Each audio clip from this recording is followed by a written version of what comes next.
পৃথিবীতে এমন একটি দ্বীপ আছে যেখানে সাধারণ মানুষকে প্রবেশ করতে দেওয়া হয় না, কারণ সেখানে মানুষের চেয়ে সাপের সংখ্যা অনেক বেশি।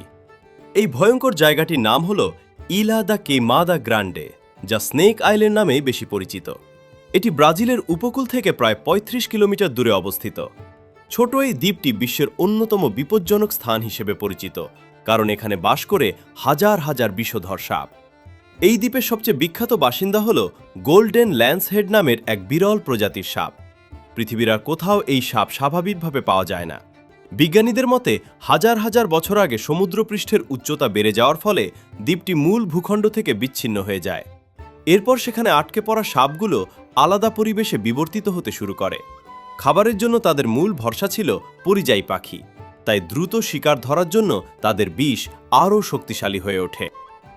গোল্ডেন ল্যান্সহেডের বিষ এতটাই মারাত্মক যে এটি শিকারের শরীরের টিস্যু দ্রুত নষ্ট করে দিতে পারে।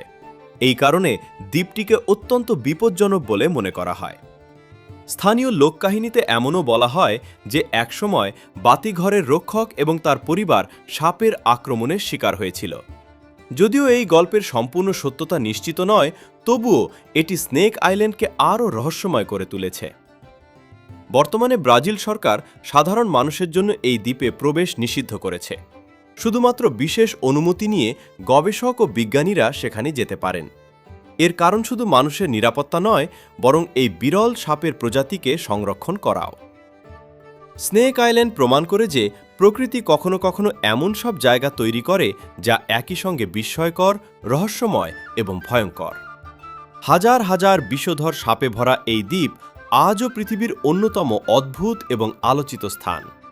আপনি কি সুযোগ পেলে স্নেক আইল্যান্ডে যেতে সাহস করতেন?